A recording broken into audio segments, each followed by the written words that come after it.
A morte voltou à Síria. São já mais de 1000 os mortos nos confrontos que começaram na quinta-feira. Violência entre os apoiantes do antigo ditador Bashar al-Assad, deposto em dezembro, e as forças de segurança do governo. Os números são do Observatório Sírio para os Direitos Humanos. Este observatório diz que morreram 150 membros de grupos armados próximos de al-Assad e 125 de forças de segurança. Mas a maior parte dos mortos são civis, pelo menos 750 pessoas. Morreram quando homens armados sunitas abriram fogo de forma indiscriminada em bairros e regiões alauítas.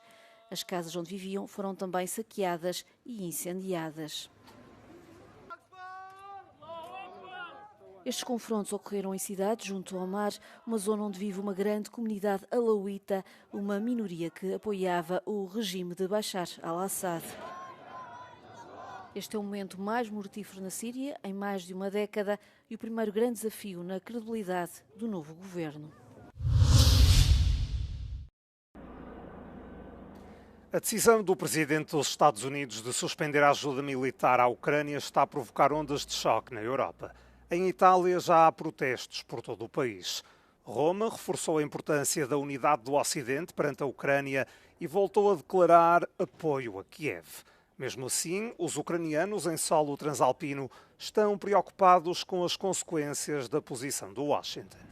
Ci sentiamo traditi da questo alleato perché la realtà viene capovolta, la colpa dell'aggressione viene data al paese aggredito e non all'aggressore e diciamoci la verità, ora l'amministrazione Trump sta aiutando a Putin sterminare il popolo ucraino e quello giustamente non possiamo permettere, dobbiamo almeno esprimere la nostra posizione. A comunidade ucraniana a viver em Itália deixa claro que procura uma paz que seja obtida em condições justas. Si parla di pace, ma i passi che fa soprattutto l'amministrazione americana portano non alla pace, ma al costringere Ucraina alla resa. Mi sembra che anche nella lingua italiana sono due parole assolutamente diverse. Noi vogliamo la pace, l'ha detto Zelensky, glielo diciamo tutti noi, ma in nome della pace morire non vogliamo. O governo italiano quer participar no jogo diplomático e reconstruir a ponte entre os Estados Unidos e a Europa. Io credo che l'Italia abbia in questo momento taciuto un po' di più rispetto ad altri paesi, ma abbia assolutamente lavorato per cercare di abbassare le tensioni in modo tale che Roma possa avere e dovrà avere un ruolo appunto di cerniera tra Washington e Bruxelles, perché come detto prima di certo non possiamo permetterci lacerazioni interne nel blocco occidentale. Da sempre Fratelli d'Italia e anche questo governo chiede che l'Europa si occupi di tematiche importanti e sicuramente la difesa, visto anche il momento estremamente particolare, non può che non essere un tema di prioritaria importanza. Ukrainians aim to renew their appeal as they rally in Rome on Friday, urging the US to restore military aid to Ukraine. Giorgio Orlandi for Euronews, in Rome. A Groenlândia prepara-se para ir a eleições legislativas esta terça-feira, num contexto de crescentes tensões geopolíticas relativamente à ilha ártica. A campanha eleitoral deverá girar em torno das aspirações de independência do território e das relações com a Dinamarca e os Estados Unidos. Sendo que o interesse do presidente norte-americano Donald Trump em anexar a ilha levou Copenhague a acelerar os esforços para reforçar os laços entre ambas as partes. A Groenlândia é a maior ilha do mundo, com cerca de 60 mil habitantes. A antiga colónia da Dinamarca tornou-se um território nórdico formal em 1953 e está atualmente sujeita à Constituição dinamarquesa. Mas caso a Groenlândia se tornasse independente, poderia optar por se associar aos Estados Unidos sem precisar de se tornar um território norte-americano. Quando Trump se disponibilizou para comprar a ilha durante o seu primeiro mandato presidencial em 2019, a primeira-ministra dinamarquesa considerou tal ideia absurda. O antigo governador do Banco do Canadá, Mark Carney, vai ser o próximo primeiro-ministro do país depois de ter ganho as eleições para a liderança do Partido Liberal. O sucessor de Justin Trudeau promete fazer frente a Trump. There's someone who's trying to weaken our economy. Donald Trump, as we know, has put, as the Prime Minister just said, unjustified tariffs on what we build, on what we sell, on how we make a living. He's attacking Canadian families, workers and businesses, and we cannot let him succeed. Carney não tem receio de travar a guerra comercial com Trump. The Canadian government has rightly retaliated and is rightly retaliating with our own tariffs that will have maximum impact in the United States and minimum impact here in Canada. And my government will keep our tariffs on until the Americans show us respect.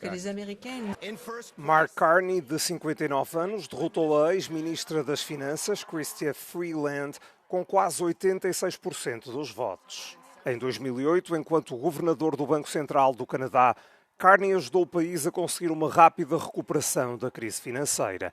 Já em 2013, foi nomeado governador do Banco de Inglaterra.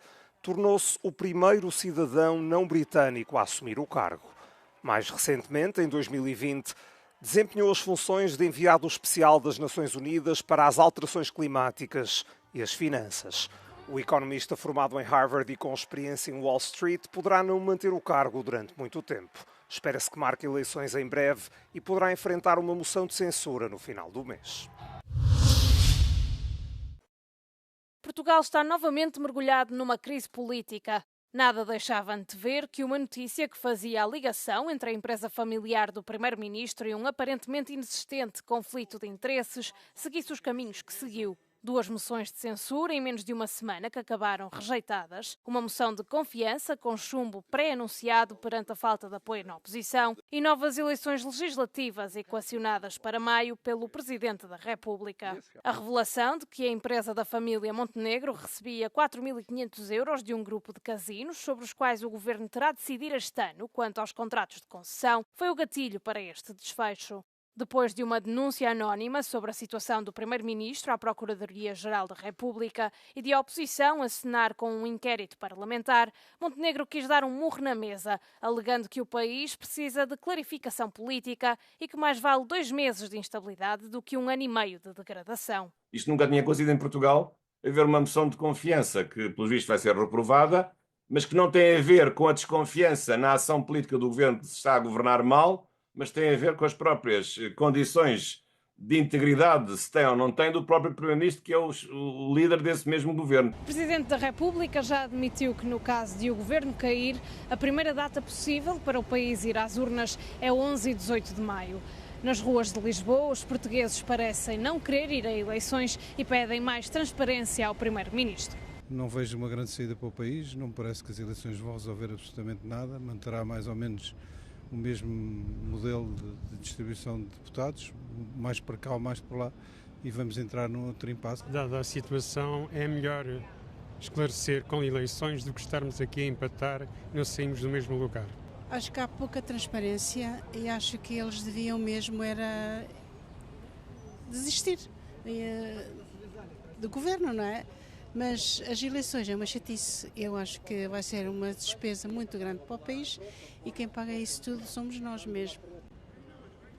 O debate e votação da moção de confiança deverá acontecer esta terça-feira, dia 11 de março, 1 ano e 1 dia depois das legislativas de 2024. Os deputados serão chamados a votar e a expressar se confiam ou não neste executivo. Caso haja uma maioria no sentido da rejeição, isso ditará a queda do governo. Joana Mourão Carvalho, para a Euronews, em Lisboa. No estado de Mecklenburg-Vorpommern, no nordeste da Alemanha, o partido de extrema-direita Alternativa para a Alemanha, a AfD, é o que mais reúne a confiança dos votantes. Sendo que nas eleições antecipadas de há 2 semanas obteve o melhor resultado de sempre. O presidente da Câmara da pequena cidade da Paz, Valk, afirma que as pessoas da região não se sentem ouvidas pelo governo federal. Wir sind als kleine Kommunen bei uns in der Region unterfinanziert. Wir müssen besser ausfinanziert werden. Die freiwilligen Leistungen, die müssen wir als Städte immer weiter einschränken. Und das ist natürlich das, was die Bürger sich wünschen. Die wollen sich wohlfühlen in der Stadt. Sie fühlen sich wohl, aber es gibt immer noch Möglichkeiten, das zu verbessern. Alguns residentes no leste da Alemanha dizem já ter experimentado votar nos principais partidos, como a CDU e o SPD, mas que estes não conseguiram reduzir o custo de vida, pelo que gostariam de tentar algo novo. Da sind natürlich etliche Bürger dabei, die unzufrieden sind, aber nicht unbedingt mit der Stadtpolitik, sondern es war ja nun mal eine Bundeswahl und das kann man nicht 1:1 übertragen auf Pasewalk. Und die Bürger, die jetzt unzufrieden waren, haben sicher auch ihren Grund. Es gibt auch sicherlich Dinge, die nicht so gelaufen sind, wie sie hätten laufen sollen. Embora os cartazes da AfD já tenham sido retirados, uma percentagem recorde de Groß Luckau, uma aldeia de 200 habitantes bastante isolada, votou neste partido. Um deputado local da AfD afirma que a escassez de trabalhadores qualificados, os elevados impostos e custos da energia, as fracas infraestruturas e a burocracia estão a paralisar a região. Sagen wir jetzt AfD und die wollen ja das besser haben. Ne? Die wollen ja die Ausländer raus, die hier nicht reingehören. Was haben die hier zu suchen und nehmen nur unsere Gelder? Arbeiten wollen sie nicht. Ne? Die kriegen eine Wohnung, stecken alles in den Hintern. Ne? Und die Großstädten, da sind die Obdachlosen, für die haben sie keine Wohnung. Die schlafen Tag und Nacht draußen in die Kälte. Da macht sich keiner im Kopf. Hauptsache die Ausländer, die kommen. Ne? Und wenn sie jetzt nach Hause geschickt werden, dann kriegen sie noch Taschengeld, 1.000 Euro. Warum?